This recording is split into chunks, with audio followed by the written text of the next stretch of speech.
if you would all sit down and give the attention that they deserve to these wonderful people who are seeking the presidency of the United States of America on the Democratic Party ticket.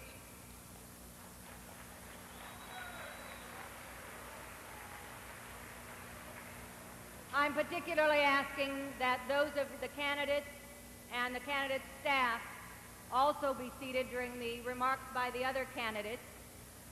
I know that this has been a very difficult week for some of you, and I want you, those of you who were committed to Senator Hart, to know that all of us share your pain and disappointment, and we're glad that you're here tonight. My responsibilities, one of my responsibilities is to make you all shut up, and I'm about to try to do that. We are going to strictly adhere to a 10-minute time limit for each candidate. And I say to the candidates, everybody here wants to hear what you have to say, but they don't want to hear you for too long. My first responsibility is to introduce our Polk County Democratic Auditor and our former county chair, Tom Parkins, who will introduce Senator Joseph Biden. Tom.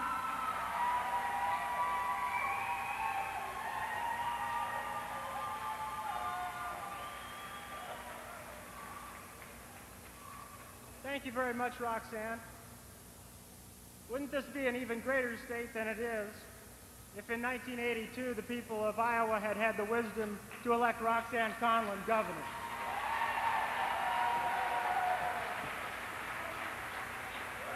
I'd like to welcome my friends from around the state of Iowa and also those many people who also made the trip up from Missouri.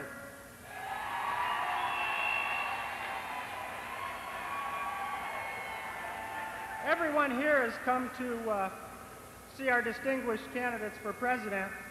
Everybody except one person. She came here to see me introduce Senator Biden. Since tomorrow is Mother's Day, I'd like to take this opportunity to recognize my beautiful mother, Shirley Parkins.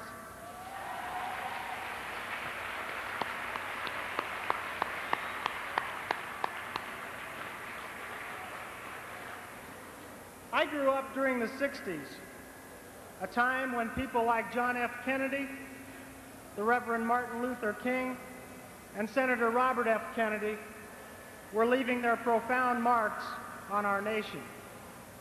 Unfortunately, since that time, too many of our citizens have disengaged themselves from the political process. I believe we have a candidate who is uniquely qualified to lead our party in recapturing the attention and the commitment of our nation. Senator Joe Biden, at 44 years of age, has 15 years in the United States Senate. He is chair of the Senate Judiciary Committee. He is the ranking member of the Senate Foreign Relations Committee, qualifications which I believe set him apart.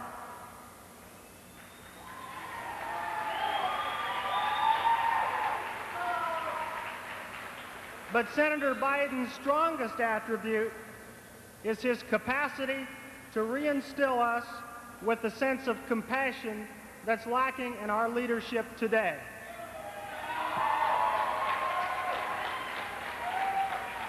Senator Biden can rekindle the spirit of hope that many of the people in our society have lost.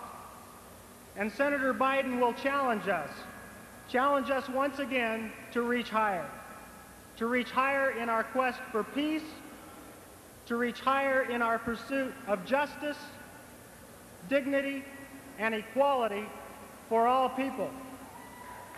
It is my honor to introduce to you the man who I believe will emerge as the next president of the United States, Senator Joe Biden.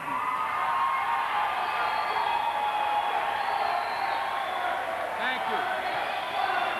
Thank you. Thank you. Thank you.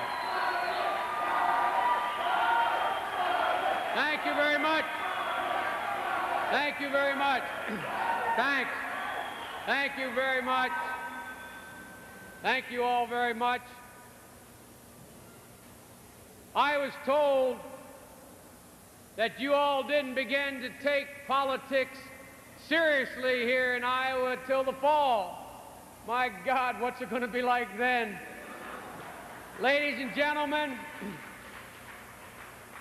it's good to be here with so many people from Missouri. I hope I get an opportunity.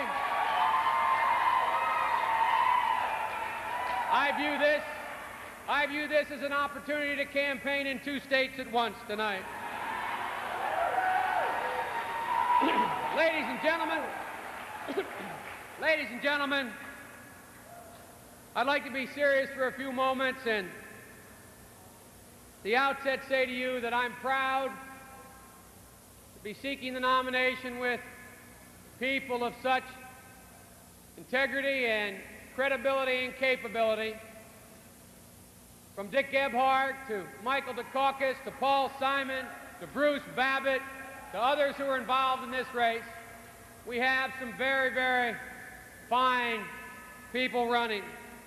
And as you look us all over, it seems to me that one of the most important things you must do, beyond making a judgment of who among us may be the most qualified, you must also make a judgment who among us will be able to win, for we Democrats cannot afford to lose the presidency in 1988.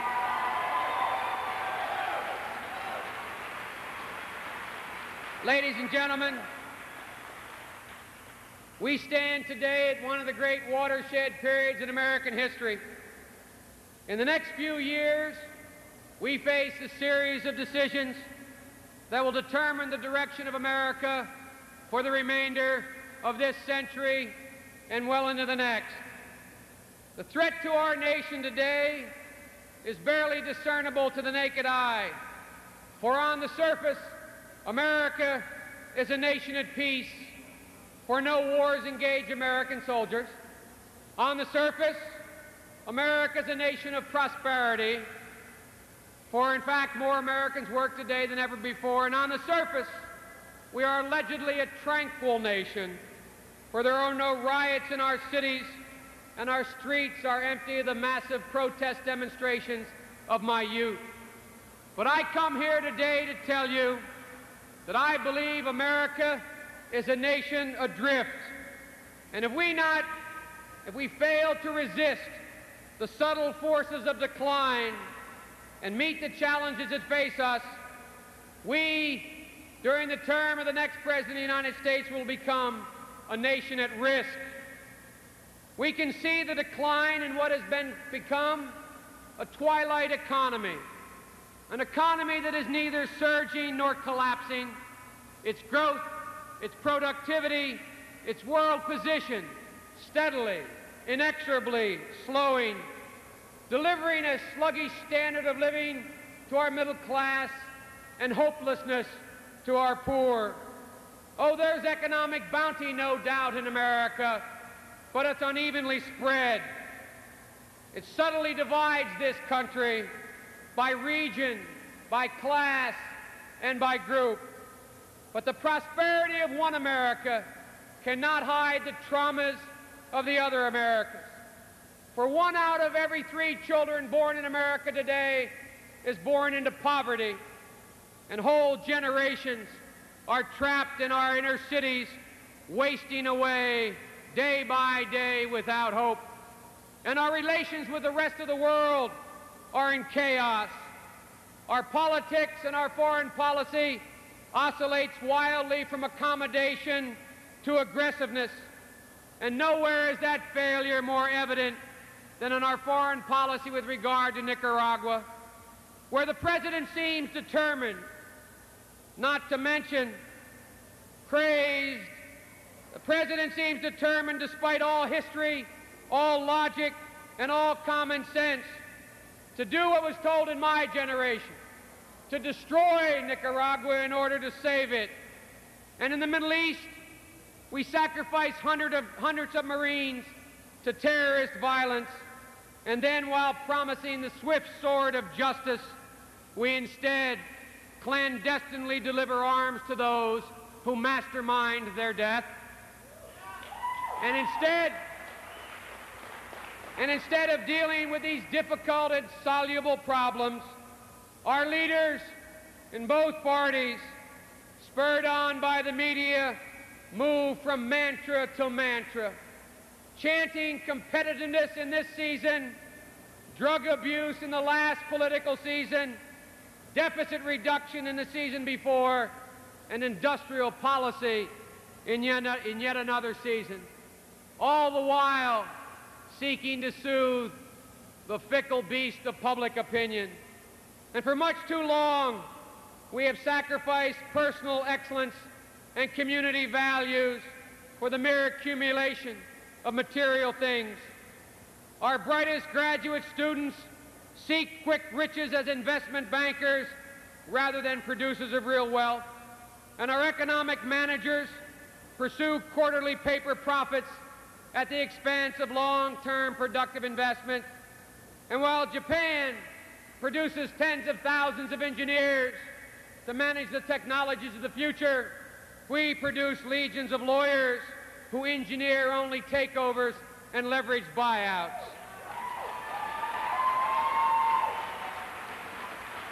And for a decade led by Ronald Reagan, self-aggrandizement has been the full-throated cry of our society. I've got mine, so go get yours, or what's in it for me? The bottom line. That's what Ronald Reagan has told this country is the measure of our worth. But the bottom line tells us everything about our lives except that which makes them worth living. It tells them everything about our country except that which makes us proud to be Americans. And ladies and gentlemen,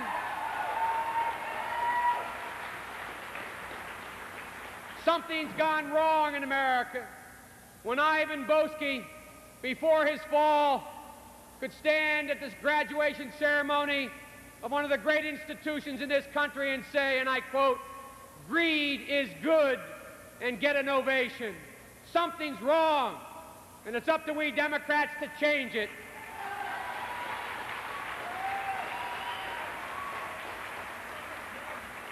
America stands at a crossroads, and the question is whether we'll continue to allow ourselves to be held hostage to the politics of the moment, continuing to drift in the still waters of the present, or whether we'll make up our minds as a nation to ascend the rapids of history and reach for greatness once again. The choices we have to make are inescapable, either by our conscious decision or by our indecision.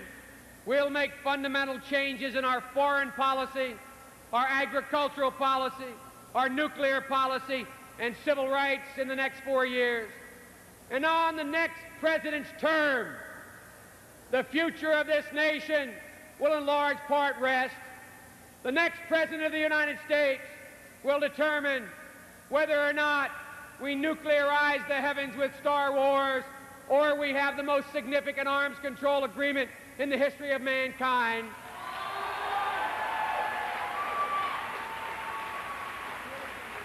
The next president of the United States, whether it's Michael Dukakis or Joe Biden or anyone else in here, the next president of the United States will determine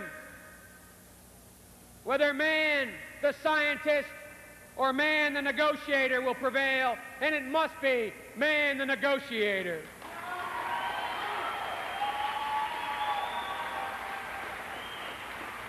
The same can be said about our educational system, which is in decay, the radical changes that are needed to bring it back, about our trade policy, and about our policy as to how we treat one another in this society. I'm not satisfied that more than half of all those new jobs that we're told have been created are service economy jobs that pay less than $7,000 a year. And ladies and gentlemen, that's the unspoken price of this service economy we seem to herald. Come with me to my steel mills, and ask that woman or man who loses a job paying $17.50 an hour making a steel girder whether or not they think they have a job making $3.50 making hamburgers. That's the price that's paid.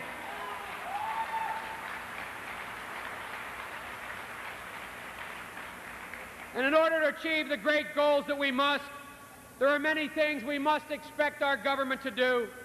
We must have an economy driven by a technological supremacy, a vigorous economy for the information age that stamps on that age, made in America. Ladies and gentlemen, there's much more to say, but I don't want to trespass on my time, except to suggest that beyond this nation and this party coming up with specific prescriptions about how we have to do things, we must have a government that understands that government can have more done for it outside of government. Government can do many things, but in the final analysis, government can act little more than as a catalyst. We must demand more of ourselves, for nothing will suffice short of the wholesale commitment of an entire society. Our managers, our workers, our consumers are needed to change their attitudes in order to revitalize this society. And the central issue, the central question, the central social as well as economic challenge of our time is whether or not we will reclaim the tradition of community, whether we can maximize our potential as a community and not just as individuals. We also need a new political leadership, a leadership that recognizes that its role is not just to preside over our government, but to lead society. We need a leadership prepared to go to the American people and tell them not only what it promises them, but tell them what it's going to demand of them as well.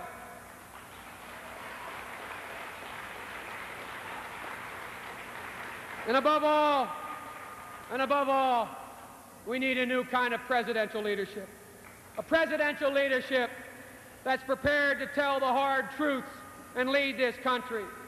Ladies and gentlemen, I, like many of you in this room, share the distinction of being part of that so-called baby boom generation. I, like many of you in this country, are part of that generation that is the largest in our history. And in our youth, we changed America. We changed America not merely by our votes, but by our ideas as well as our ideals. When we marched, we did not march with a 14-point program. We marched to change attitudes.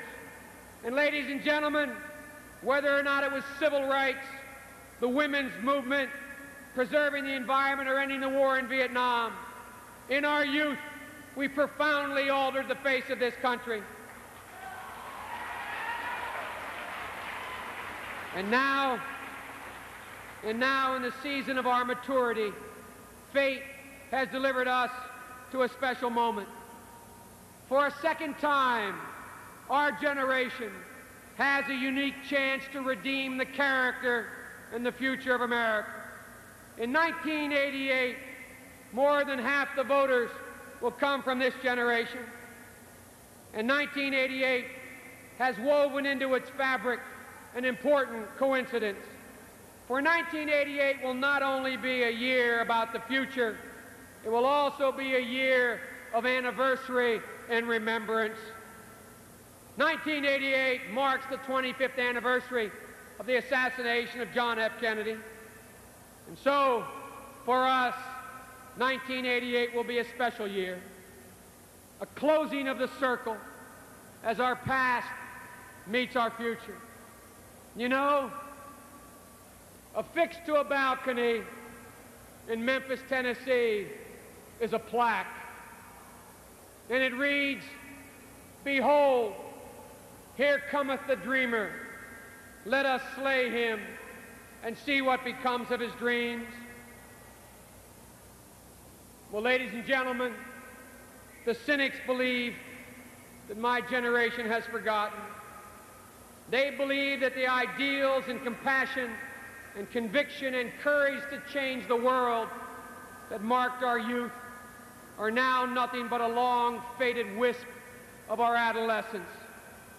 They believe that having reached the conservative age of mortgage payments, pediatricians' bills, and concern for our children's welfare, that we have forgotten who we are and what we believe. But I'm here to tell you, they have misjudged us.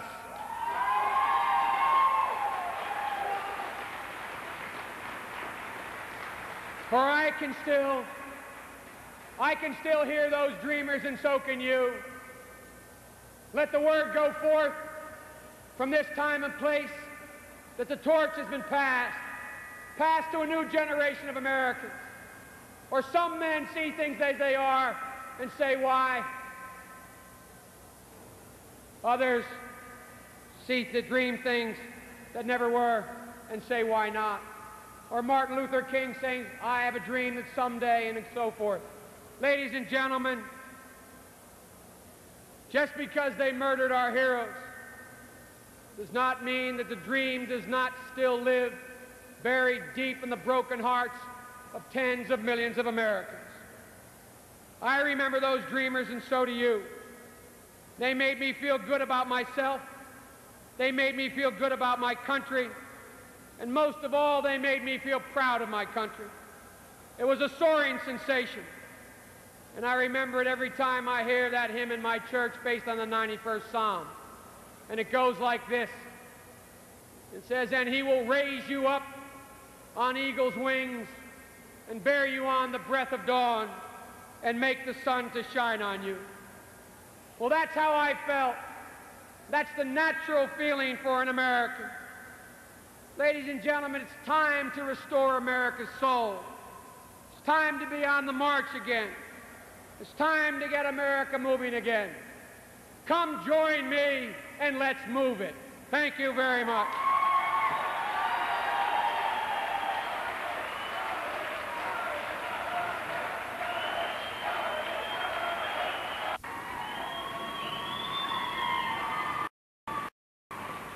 And I got to know Dick and his wife Jane very well. And I am pleased to call them very dear and good friends. But Dick Gephardt, who I'm going to call up here shortly, understands the problems that are facing this country. He understands the need of where we must go to be again the leader of the free world. He understands the necessity of a fair farm bill. And that's why you see the Harkin-Gephardt farm bill that will save agriculture. Dick Gephardt understands the necessity that if we're going to have a tax system, it has to be a fair and equitable tax system, and that's why you saw the Bradley-Gephardt tax bill.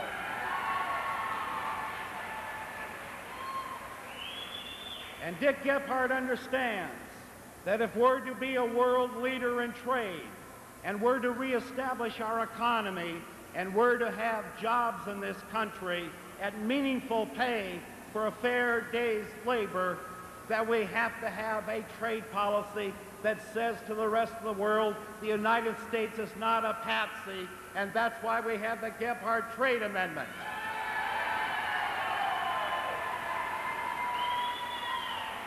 But above all, what we need in our candidates and what we need in our nominee for leading us into the 21st century is leadership. And that is shown when you look at the peers and who recognizes Dick Gephardt, and that is the fact that he's the House caucus leader of the Democratic Party. At this point, it is my very great pleasure to introduce to you Congressman Richard Gephardt from the state of Missouri.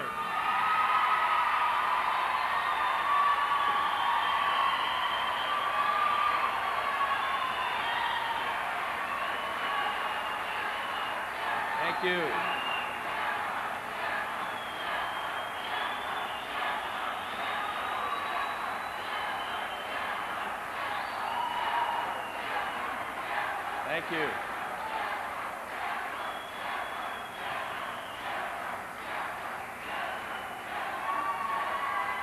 Thank you.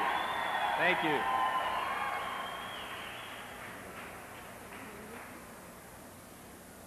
Ladies and gentlemen, come here. Ladies and gentlemen, this is the Dick and Jane show, and this is Jane.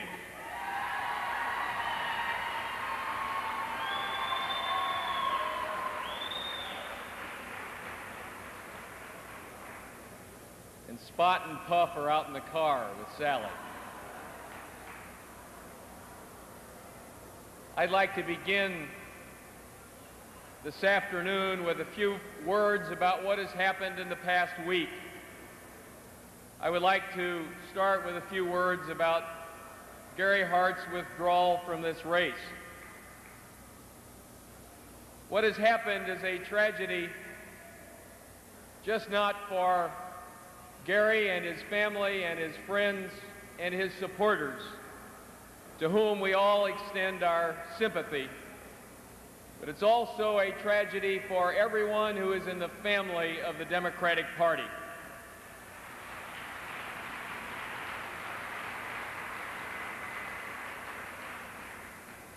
The challenge for our party is now clear. We have the best chance that we've had in years to put a new president in the White House, and we may not have a front runner, but we're going to win this election in November of 1988.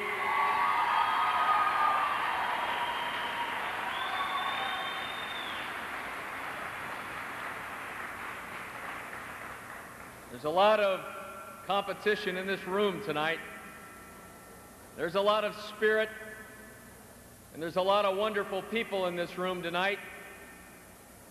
And there are 4 good candidates here and 4 or 5 or 6 there. But I'm here to tell you something. We've got the spirit, we've got the people, we've got the enthusiasm, and we are going to win this election and turn this country around.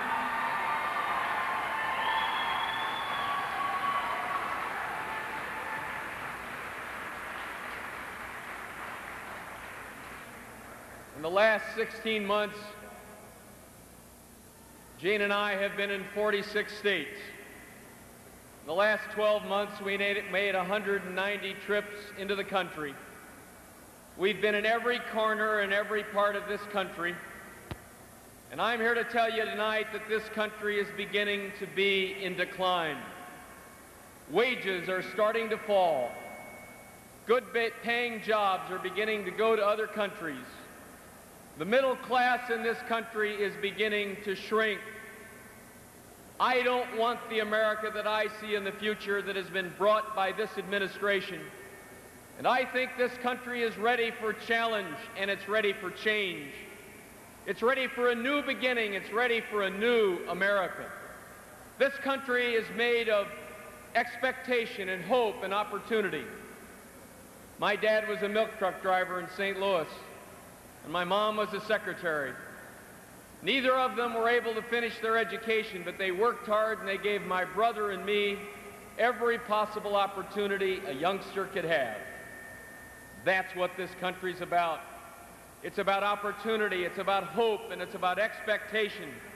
And in these next few months, we're going to bring our message to every corner of this country, and we're going to challenge this country to change. And because we make that challenge, we're going to spark that excitement, and we're going to turn this country around.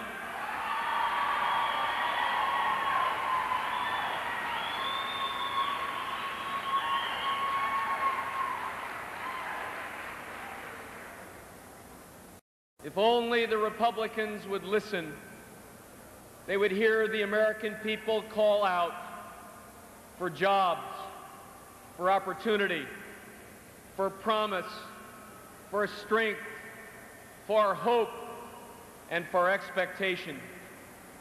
We Democrats are listening.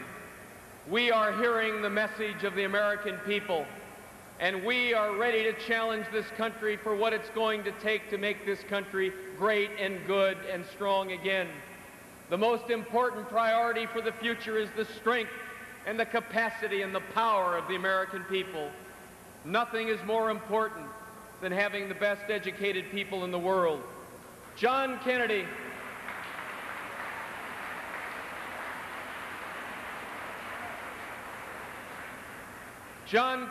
said in 1960 that within 10 years we'd put a man on the moon. And I want to say in 1988, by the year 2000, we're going to have the best educated people on the face of the earth.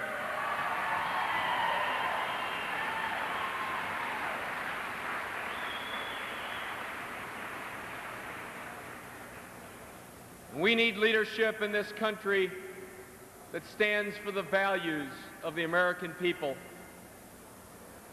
A few months ago, 8 times,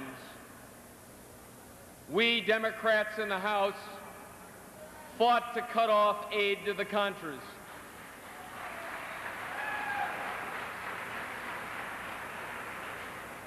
I remember going member to member and asking them to stick with us, asking them to give us their vote.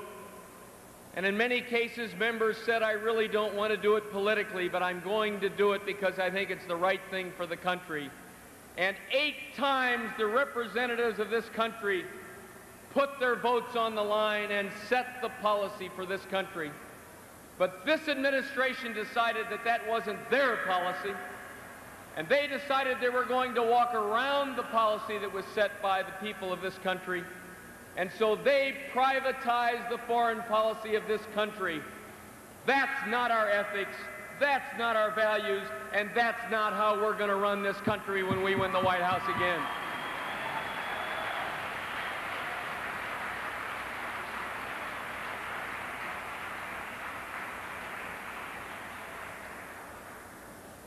My dad wanted me to be educated more than anything in the world.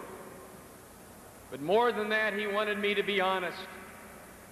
He said, Dick, if you give your word, you keep it. If you tell somebody you're going to do something, you do it. If there's a law on the books, you may not like it, you may want to change it, but as long as that law is on the books, you respect it. Those are the values of the American people, and those are the values and morals and ethics that we're going to bring back to the White House in 1988.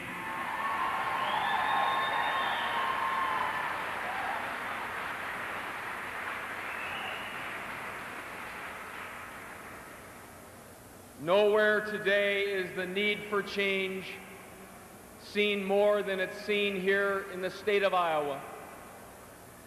All you have to do is ride on the back roads and talk to the people to find out about the economic distress. We need to change the policies of this country. We're running a $200 billion deficit a year. Jack Kemp put that policy on a napkin and handed it to Ronald Reagan, and he believed if it was right, that he was wrong, and we're going to throw supply-side economics out. We're going to rescind Reaganomics, and we're going to turn this country around.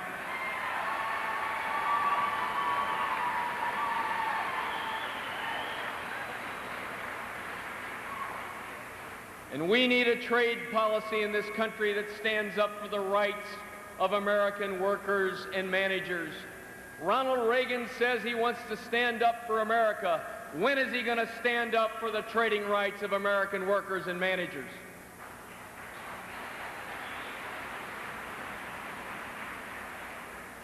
Nobody in America is really a protectionist.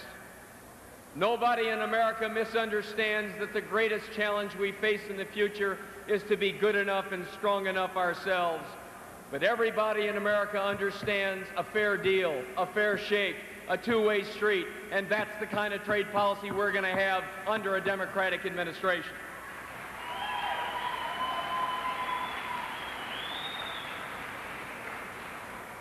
Ronald Reagan has tried to make us feel good, and at a very high price. Now the American people want to know what it's going to take to be good, and we're going to show this country how to be good again.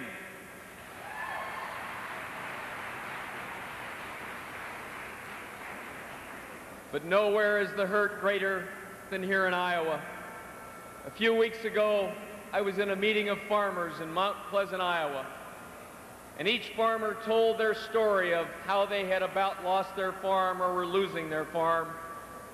As we got to the end of the table, one of the farmers looked me in the eye and said, "Congressman, a few months back, my son and my wife and I lost our farm. And as we were riding back from the federal land bank, my son turned to me and said, 'Dad, if I hadn't come home and tried to farm with you, we wouldn't have lost our farm.' He said a little later in the day, I couldn't find him, so I went out to the barn to try to find him. And I opened the door of the barn, and there he was, hanging from the highest rafter."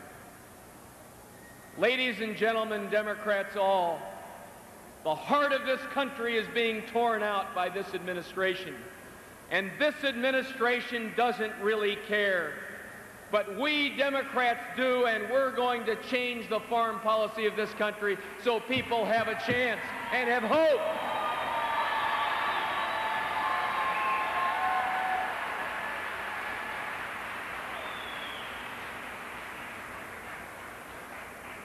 Two years ago, Tom Harkin and I put out the Harkin-Gephardt Farm Bill, and it's right for America. In February, when I announced my presidential candidacy, I called for a new farm policy in this country. But a few weeks ago in Mount Pleasant, Iowa, I decided we can't wait till 1989 to pass a new farm policy in this country. And I tonight pledge myself to you in Iowa that in the next few weeks and months, we're going to do the work in the United States Congress, and we're going to pass the Harkin-Gephardt Farm Bill. And if Ronald Reagan vetoes it, we're going to override his veto.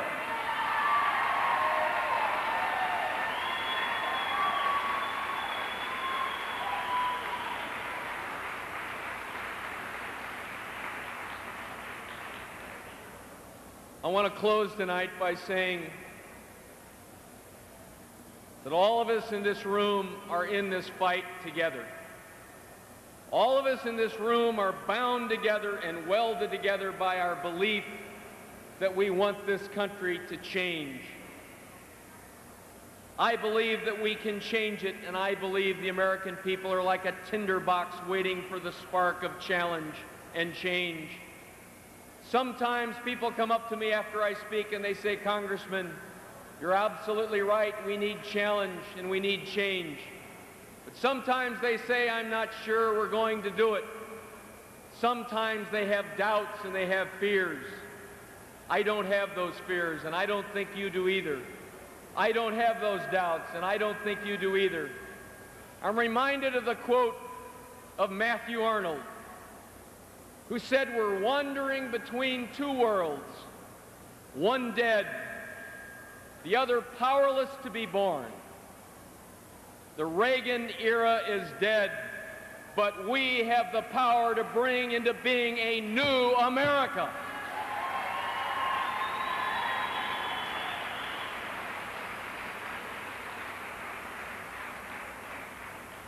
The power is in this room.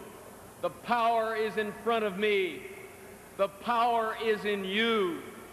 Working together, we can have leadership in this country that looks long, leadership that inspires, leadership that asks us to transcend ourselves, leadership that again asks us to be our best, to be good, to be strong, to be excellent. We can do it. It's within our grasp. This country doesn't need to be in a state of decline. It can be better than it's ever been. And with your help and your commitment and your belief, that's what it's going to be.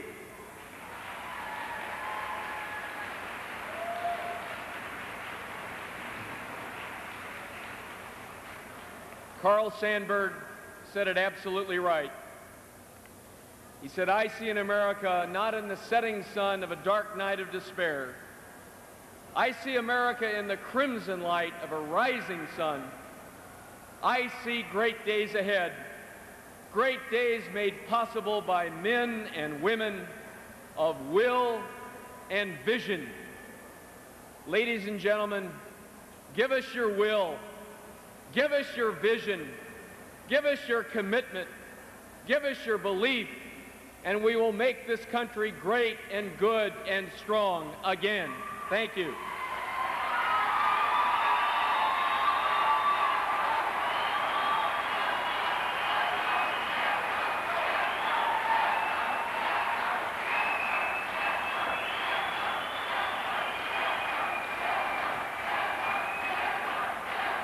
Bukakis, the Governor of the Wealth of Massachusetts.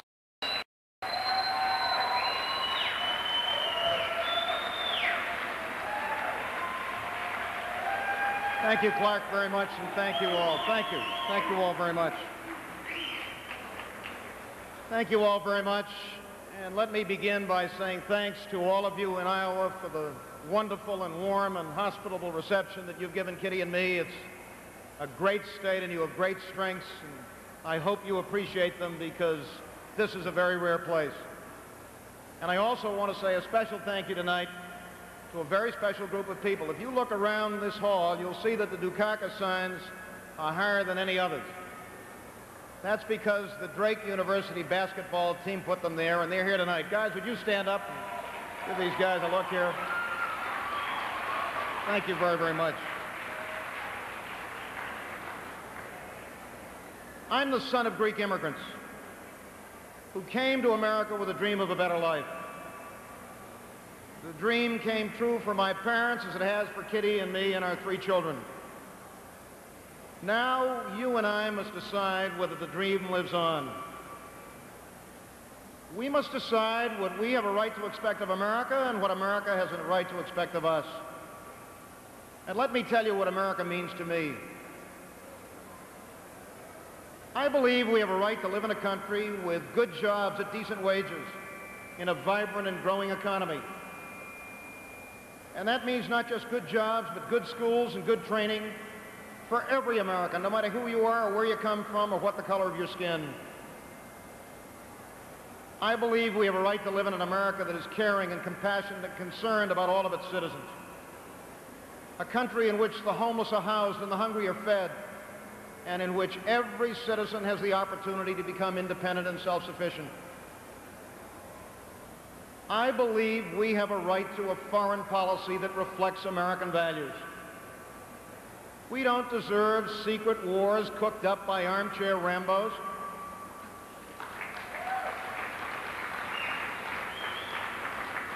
Just yesterday,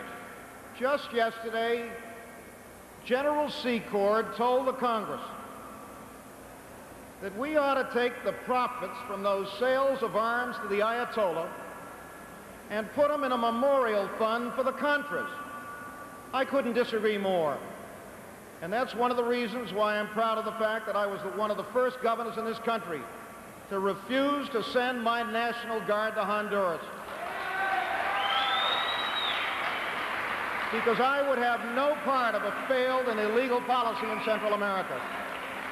My friends, we don't need a shooting war in Nicaragua. We need a war against poverty and injustice and exploitation in Latin America.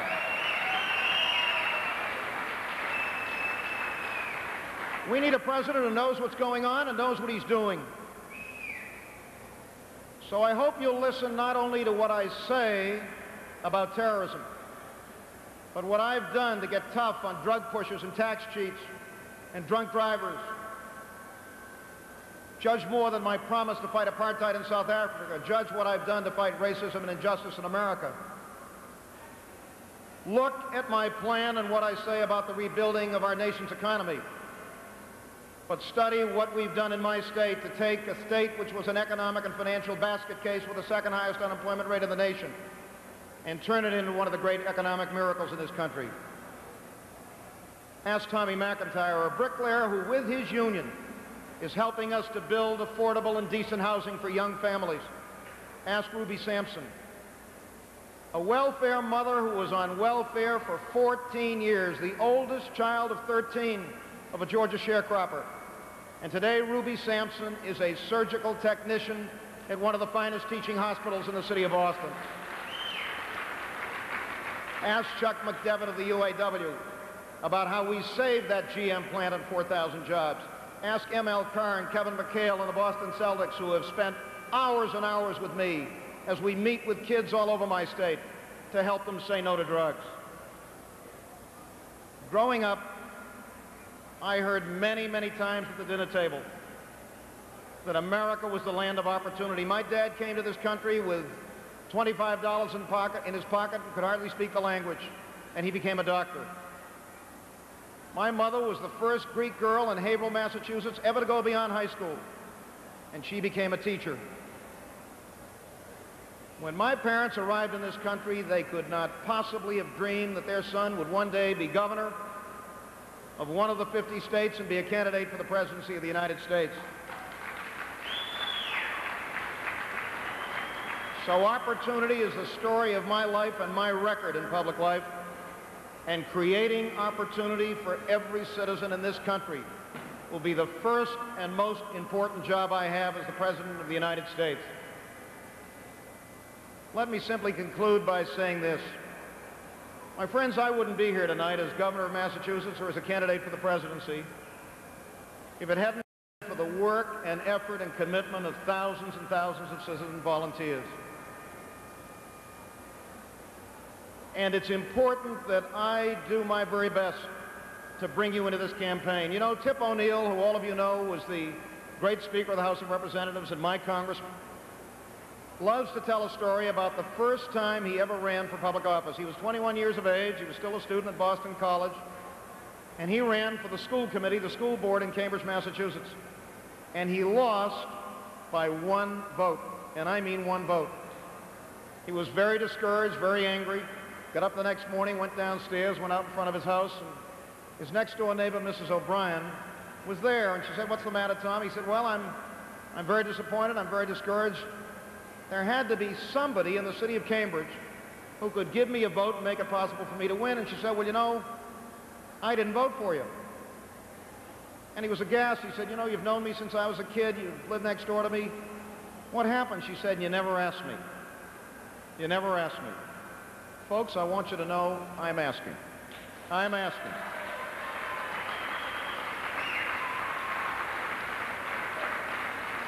I look forward to campaigning with you.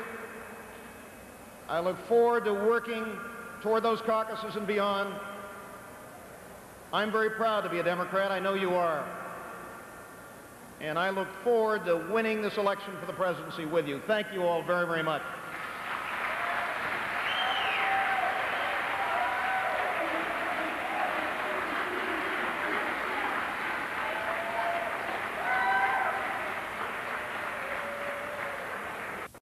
The message to you is, watch Paul Simon. He has only begun. I'm proud and pleased to present to you Paul Simon and his wife, Jean.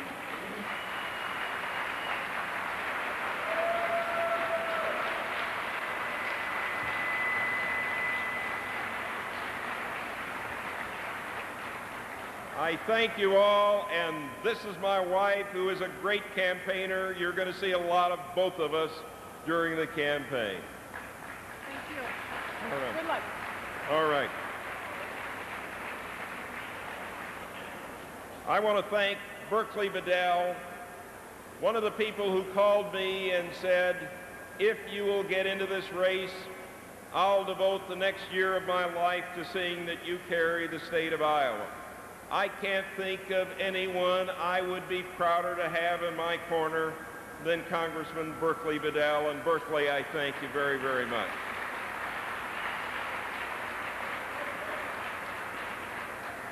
And Roxanne and Jim Carnahan and everyone who helped to put this together, the media who helped bring us all here. And let me add my appreciation to everyone in Iowa, no matter what candidate you're supporting, for having brought Tom Harkin to the United States Senate. You did a great job for the people of this country.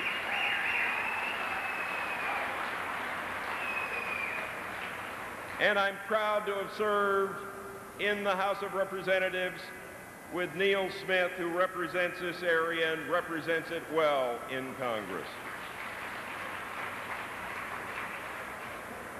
Now let me take just a few minutes to talk to you.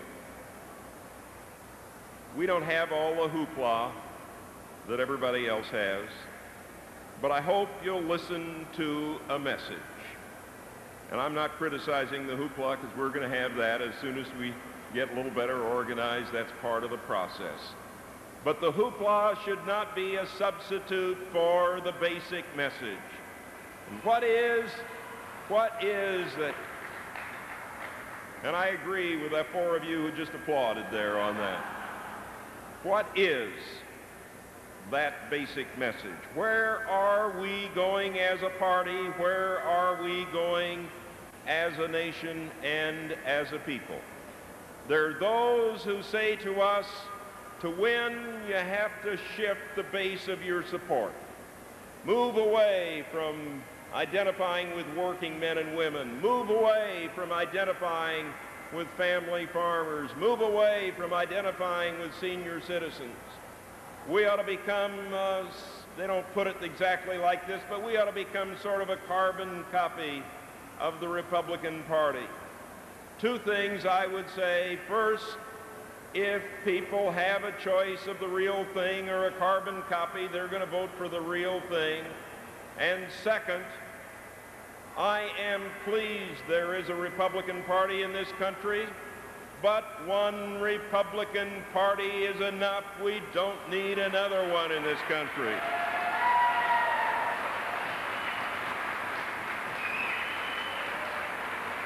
And that means that we stand up and stand up proud on the issues. And those issues are, among other things, that we put America to work. We don't need to have the kind of unemployment rates that we have, far in excess of many countries in this nation, in this world. Why are these others doing better? Very simple. They have made a priority out of putting people to work. And it's not simply statistics. I could give you all kinds of people. Let me just give you one. Young man who knocked on our door, said he was desperate for a job, living with his mother and his 5 younger brothers and sisters. And he said, last week I didn't eat 2 days. My mother doesn't know it, but I didn't want to be taking food away from my younger brothers and sisters. That is real life for real people in this wealthy country, and it need not be. We can do much better than that.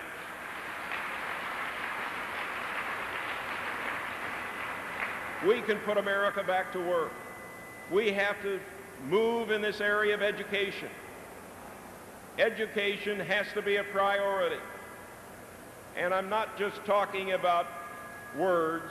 I'm talking about moving on illiteracy. I'm talking about moving on preschool training. I'm talking about moving in a whole host of areas, seeing that we pay teachers adequately, seeing that we make the priority we ought to make out of education in our country. And let me tell you, when this administration comes along, as it did, this current budget, and asks for a 28% cut in education, if anyone believes that you can build a better, finer America by cutting back on educational opportunity, you have a great imagination. Education clearly has to be a priority in this country.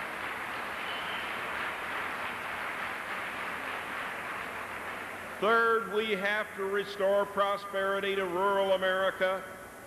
There is no excuse for the plight of America's farmers.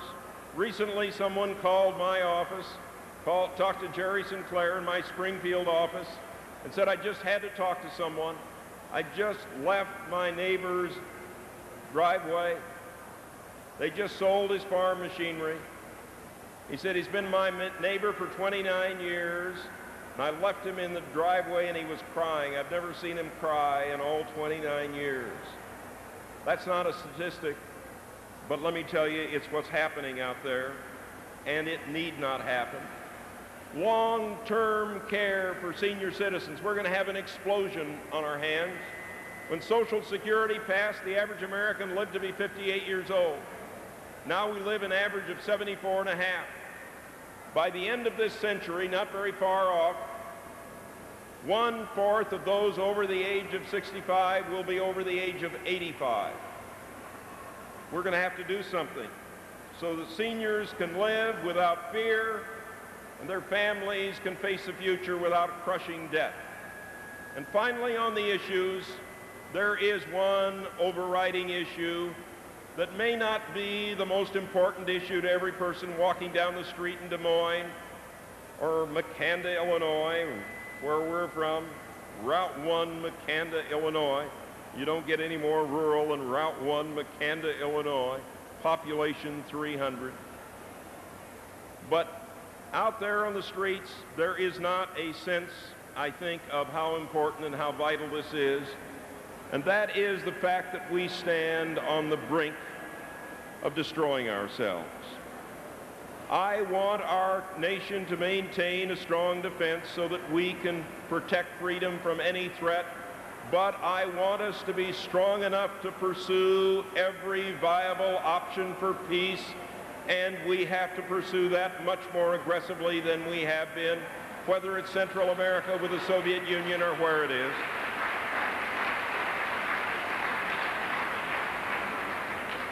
The second issue, general broad issue, is a very simple one that you have to take a look at, and that's leadership. Two things I would point out in the leadership area.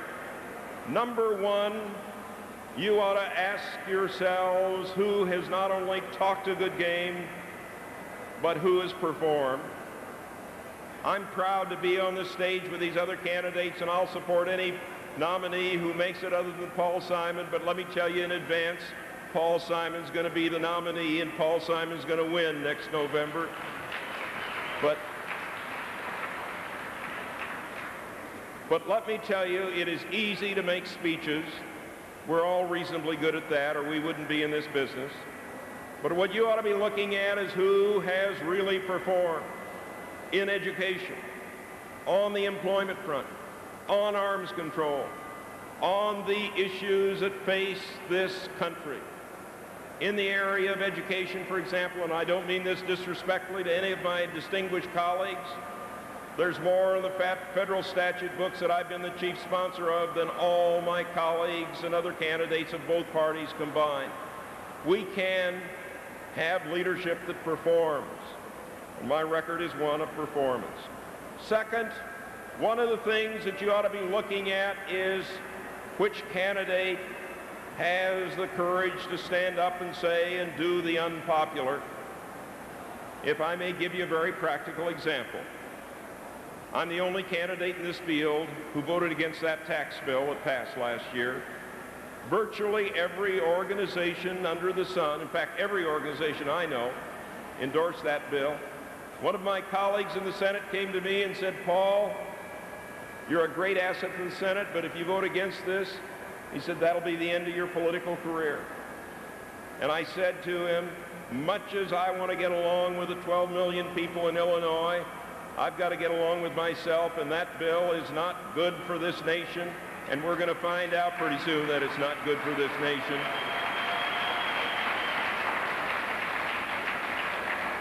And whether you happen to agree with my stand or disagree with my stand, I had the courage to stand up under pressure, and that's what's needed. It's the kind of Harry Truman leadership that we need in this country. And if I may add, since I mentioned Harry Truman, every election I go through this business, they say to me, get rid of the bow tie, get rid of the horn-rimmed glasses, change your views to make them more popular. Well, I remember a president by the name of Harry Truman who wore a bow tie, who wore horn-rimmed glasses, and who didn't change his views to make them popular, and the American people liked it. I think we're ready in this nation for a candidate who is not a slick packaged product, but a candidate who levels with you and says, these are the facts, and this is where America has to go. Finally, let me just add, my friend Berkeley Bedell said that you have a major responsibility, and you do. There is no more awesome responsibility or awesome decision than deciding whether or not you're going to run for President of the United States, because it affects not only you and your family, It affects literally billions of people long after you're here. But that awesome decision is not mine alone. It is one in which you share. And you ought to look over the candidates carefully, thoughtfully. And as you look over those candidates, ask where they stand on the issues, who has shown real leadership, and an issue that I haven't had a chance to get into here, who can win. We need, as Americans, to dream once again. We need to dream about making this country a good and great country, a much better country. Working together, we're going to do that. I need your help. I want your help. Working together, we're going to make this good and great country a much better country. Thank you very, very much.